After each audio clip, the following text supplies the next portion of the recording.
ರಾಜ್ಯದಲ್ಲಿ ಮುಂದಿನ ಹಲವು ದಿನಗಳು ಒಣ ಹವೆಯೇ ಮುಂದುವರಿಯಲಿದೆ. ವಾರಾಂತ್ಯದಲ್ಲಿ ದಕ್ಷಿಣ ಒಳನಾಡಿನ ಕೆಲ ಜಿಲ್ಲೆಗಳಲ್ಲಿ ಹಗುರ ಮಳೆಯಾಗುವಂತಹ ಸಾಧ್ಯತೆ ಇದೆ ಅಂತ ಹವಾಮಾನ ಇಲಾಖೆ ತಿಳಿಸಿದೆ. ಇದಲ್ಲದೆ ಮಲಾಕ್ಕಾ ಜಲಸಂಧಿ ಈಶಾನ್ಯ ಇಂಡೋನೇಷ್ಯಾ ಪ್ರದೇಶದಲ್ಲಿ ಉಂಟಾದಂತಹ ಸೇನ್ಯಾರ್ ಚಂಡಮಾರುತ ಭಾರತದ ಮೇಲೆ ಪ್ರಭಾವ ಬೀರಲಿದೆ. ಡಿಸೆಂಬರ್ 1ರಿಂದ ರಾಜ್ಯಾದ್ಯಂತ ತಾಪಮಾನ ಕುಸಿದು ಚಳಿ ಹೆಚ್ಚಲಿದೆ ಅಂತ ಹವಾಮಾನ ಇಲಾಖೆ ಎಚ್ಚರಿಕೆ ನೀಡಿದೆ. ಸೇನ್ಯಾರ್ ಚಂಡಮಾರುತ ಕಳೆದ 6 ಗಂಟೆಗಳಲ್ಲಿ ಪಶ್ಚಿಮ ನೈಋತ್ಯ ದಿಕ್ಕಿನಲ್ಲಿ ಗಂಟೆಗೆ ಸುಮಾರು 13 ಕಿಲೋಮೀಟರ್ ವೇಗದಲ್ಲಿ ಚಲಿಸಲಿದೆ. ಇದು ಇಂಡೋನೇಷ್ಯಾ ಕರಾವಳಿಯನ್ನ ದಾಟಿದ್ದು ಈಗ ನವೆಂಬರ್ 27ರ ಮುಂಜಾನೆಯವರೆಗೆ ತನ್ನ ತೀವ್ರತೆಯನ್ನ ಕಾಯ್ದುಕೊಳ್ಳುವಂತಹ ಸಾಧ್ಯತೆಗಳಿವೆ. ನಂತರ ಇದು ಪೂರ್ವಕ್ಕೆ ತಿರುಗಿ ದುರ್ಬಲಗೊಳ್ಳಲಿದೆ ಅಂತ ಹವಾಮಾನ ಇಲಾಖೆ ಹೇಳಿದೆ.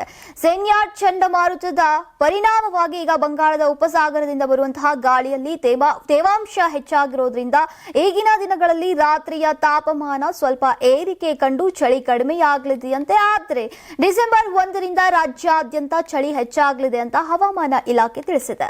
ಇನ್ನು ಚಳಿ ಹೆಚ್ಚಾಗುವ ಅಲರ್ಟ್ ಎಲ್ಲೆಲ್ಲಿ ಅನ್ನೋದನ್ನ ನೋಡೋದಾದ್ರೆ ಪ್ರಮುಖವಾಗಿ ಉತ್ತರ ಒಳನಾಡಿನಲ್ಲಿ ಕಲಬುರಗಿ, ಬೀದರ್, ವಿಜಯಪುರ, ಬಾಗಲಕೋಟೆ, ಧಾರವಾಡ, ರಾಯಚೂರು, ಯಾದಗಿರಿ, ಬೆಳಗಾವಿಯಲ್ಲಿ ಚಳಿ ಹೆಚ್ಚಾಗ್ತಾ ಇದೆ ಅಂತ ಈಗ ಹವಾಮಾನ ತಜ್ಞರು ತಿಳಿಸಿದ್ದಾರೆ. ತುಂಬಾ ದಪ್ಪ ಇದ್ದೀರಾ, ಅದರಲ್ಲೂ ಯಾವುದೇ ಸೈಡ್ ಎಫೆಕ್ಟ್ ಇಂದ ಸಣ್ಣ ಆಗ್ಬೇಕಾ?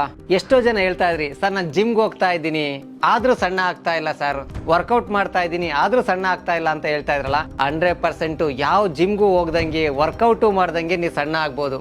ಪ್ರತಿದಿನ ಬೆಳಿಗ್ಗೆ ಸಂಜೆ 2 ಟೈಮ್ ನಮ್ಮ ಜೀನಿ ಸ್ಲಿಮ್ ನ ಯೂಸ್ ಮಾಡಿ ಯಾವುದೇ ಸೈಡ್ ಎಫೆಕ್ಟ್ ಇಲ್ದಂಗೆ ನೀವು ಸಣ್ಣ ಆಗ್ತೀರಾ. ಯಾಕೆಂದ್ರೆ ಜೀನಿ ಸ್ಲಿಮ್ ಒಂದು ಉತ್ತಮ ಆಹಾರ. ನಿಮಗೆ ಮಾಧ್ಯಮದಲ್ಲಿ ಕೆಲಸ ಮಾಡುವ ಆಸಕ್ತಿ ಇದೆಯಾ? ಹಾಗಾದ್ರೆ ಕರ್ನಾಟಕ ಟಿವಿ ಡಿಜಿಟಲ್ ಮೀಡಿಯಾದಲ್ಲಿದೆ ನಿಮಗೆ ಒಳ್ಳೆಯ ಅವಕಾಶ. ಆಯ್ಕೆಯಾದವರಿಗೆ ಉಚಿತ ತರಬೇತಿ ಕೊಡ್ತೀವಿ. ತರಬೇತಿ ನಂತರ ಕೆಲಸ ಮಾಡುವ ಅವಕಾಶನೂ ಕೊಡ್ತೀವಿ. ಈ ಕೂಡಲೇ ನಿಮ್ಮ ಮಾಹಿತಿಯನ್ನ ಮೇಲ್ ಮಾಡಿ.